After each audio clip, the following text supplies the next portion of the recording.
I recently read a story of a small church that was in Nazi Germany. This church was pretty normal. This church would meet and sing and do all the things that churches do in their building. This church had heard rumors about what was happening to the Jewish people, but they mostly tried to ignore the stories.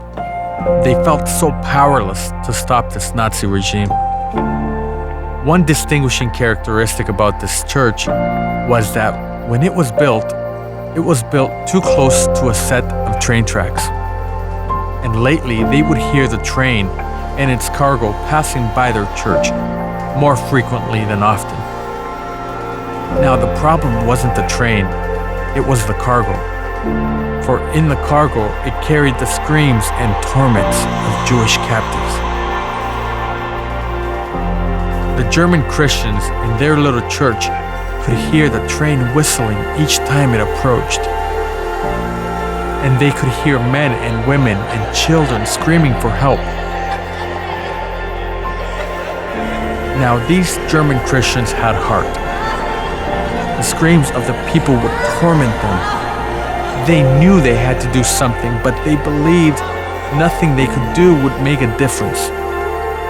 So what they did was, over time, they learned the schedule of the train, and they would sing hymns each time the train passed, so they could keep from hearing the cries of the people that were heading to die. Preston is actually the reason Cambridge exists. It was called the city or town of Preston.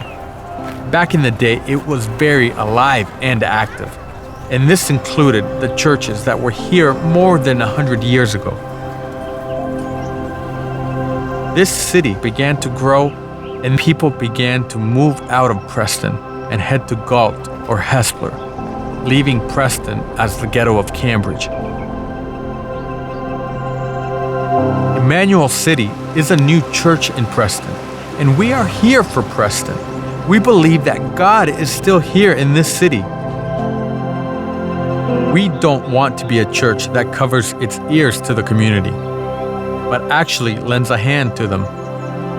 When you come to Immanuel City, you enter a come-as-you-are family environment where you will be accepted for who you are. We will make it seem like you are coming home to family. We believe that everyone needs to hear this message of hope. We believe that God wants to do something in your life. This is what we do. This is living for us at Immanuel City. We welcome you